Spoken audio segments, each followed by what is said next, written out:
You may have weaknesses. You've made mistakes. We all have. But there's a lot more right with you than there is wrong with you. Dwelling on the negative doesn't help you to do better. Beating yourself up for past mistakes doesn't move you forward. The better you feel about yourself, the better you'll do. The more you like yourself, the further you'll go. You can't give away what you don't have. If you're in turmoil on the inside, mad at yourself, critical, condemned, that's what you have to give. Love is not something that you do. Love is something that you can become. It's your quality. If your mind is in a certain way, it's joyful. If your emotions are in a certain way, it's loving. This is the quality of sweetness of body. If your body becomes sweet and pleasant, it's called health and pleasure. If your mind becomes very pleasant, it's called peacefulness and joyfulness. If your emotions become pleasant, it's called love and compassion. If your very life energy becomes pleasant, it is called blissfulness and ecstasy. Only if your surroundings become pleasant, it's called success. In Buddhism, they say replace any negative thought immediately with a positive thought. And the neuroplasticity says the same thing, because neuroplasticity is amazing, but it can be bad. If you have a breakup and you obsess about the person, you're wiring that deeply into your brain. So you have to direct your neuroplasticity, and if you do get that voice in your head, which is normal for all of us, you need to, override that with a positive statement. So your forebrain is the builder, it's the designer, it's the CEO. And when you begin to speculate possibilities, when you start to think about a better way to do something, or something you want to experience, or something you want to do, or some future event, it's an amazing phenomenon, because researchers are beginning to show that not only do we remember a past, but the brain actually can remember a future.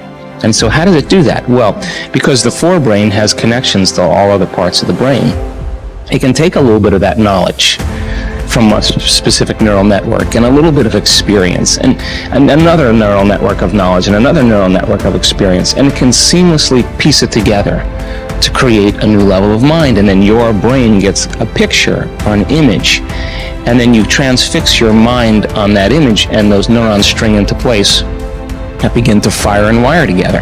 And every time you remind yourself of what you want to experience, you're reinforcing the circuitry in your brain to begin to install the hardware for you to actually experience that future event. In other words, the brain already looks like it's already had the event. Now that's super cool, because it really says then that we're remembering a future potential. The imagination is the most marvelous, miraculous, inconceivably powerful force that the world has ever known. And the average individual uses the imagination, if they use it at all, against themselves. They imagine what they don't want. They imagine problems coming. Let's begin to use our imagination the way God meant it to be used. It's the greatest creative faculty that we possess, and we can build anything we want. The mind is very strong, and one of the things the mind does is develop methodologies or ways of thinking that let it interact with life and not get hurt and be more comfortable. And it's the ego. When we develop a self-concept, and we change it throughout our lives, but in general, there's a self-concept sitting under there saying, I was the one that did this, and I was the one that went to this school, and I'm the one that went there, and the one that my father left or stayed, or whatever the hell it is, And basically, all of this unfolds, and you end up developing patterns of thinking based upon the experiences you've had, all right? And what I'm saying, at least certainly in my experience, is that's not what makes you wake up. That's what keeps you from waking up. All right? The fact that you're identifying with these past experiences and saying that's who I am, well, it's not who you are. You are watching your ego. You see it get upset. You see it fix things. You see it have concepts and views and et cetera, et cetera. And even you're obviously very intelligent. You can use your intellect to support the ego, to support that, and so on, right? Man's greatest burden is unfulfilled potential. Man's greatest burden is unfulfilled potential. And I say, when I look at the audiences, and I know that maybe only 1% are going to achieve their potential. Not fully.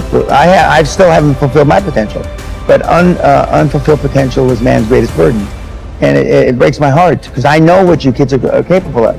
I know I've had kids with 80 IQ to 180 IQ that I mentored that have done big deals. Actually, the 80 IQ did better than the 180 IQ. Okay, and I know what they're capable of, and I know how 10 million or 100 million or whatever the number is changes lives, and then all of a sudden, you believe that you can walk on water. You believe that you can take a loaf of bread and feed however many he was supposed to have fed, and make water into wine. And when you believe it, see, the true test of a leader is when you've trained other people to be leaders. It's in you, kids.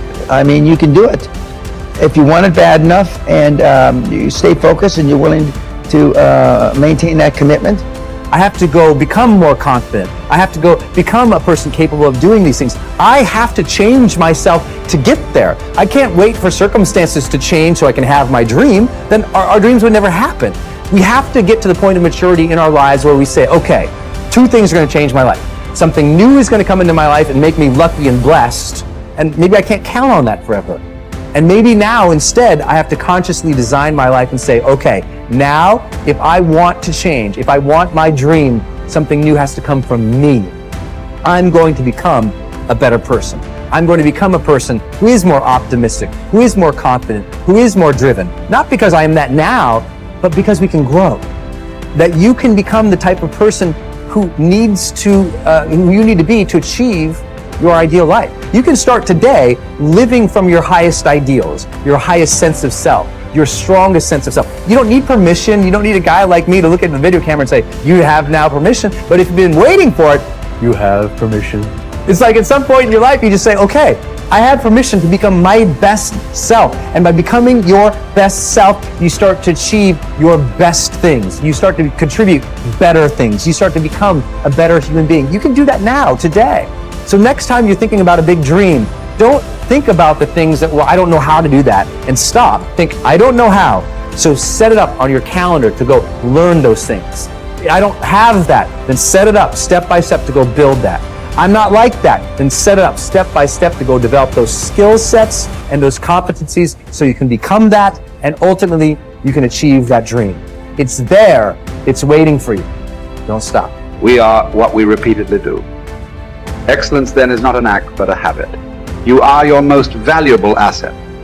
Your life, your potential, and your possibilities are the most precious things you have. Thus, your great goal in life should be to fulfill that potential and become everything you are capable of becoming. Your ability to learn, grow, and fulfill your potential is unlimited. Today, people are graduating from high school and college in their 70s, learning new subjects and developing new capabilities. Your ability to learn and remember can continue throughout your life if you keep your brain alive, alert, and functioning at its best. Your most precious financial asset is your earning ability. Your ability to work is your primary source of cash throughout your life.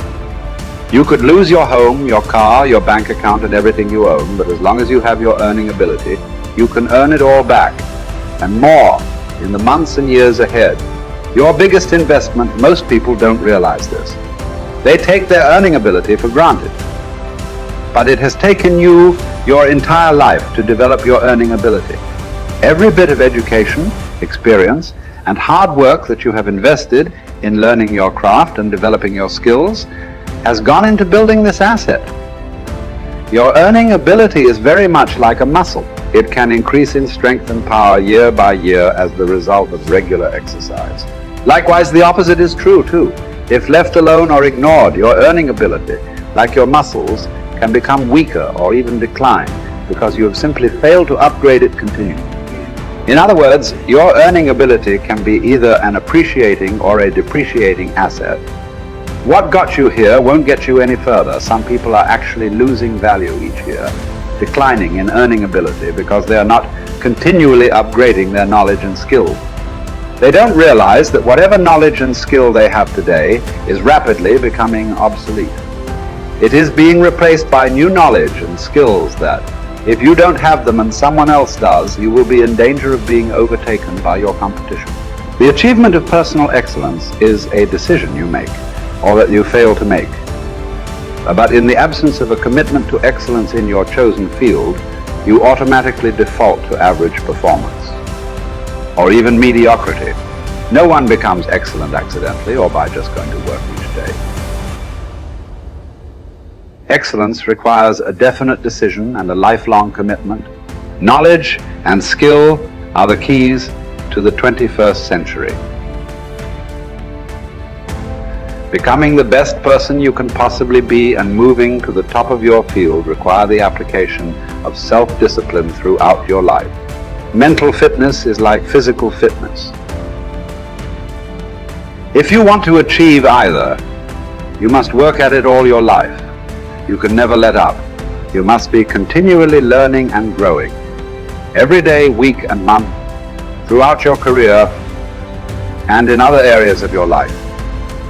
If you're going to join the top 20% and stay there, to earn more, you must learn more. Abraham Lincoln once wrote, "The fact that some have become wealthy is proof that others may do it as well." What others have done, you can do as well. If you learn how, everyone who is at the top was once at the bottom. Many people who come from average or poor families with average incomes or who grow up in average circumstances have gone on to become some of the most prominent people in their fields. And what hundreds of thousands and even millions of other people have done, you can do as well. The philosopher Bertrand Russell once wrote that the very best proof that something can be done is that someone else has already done it.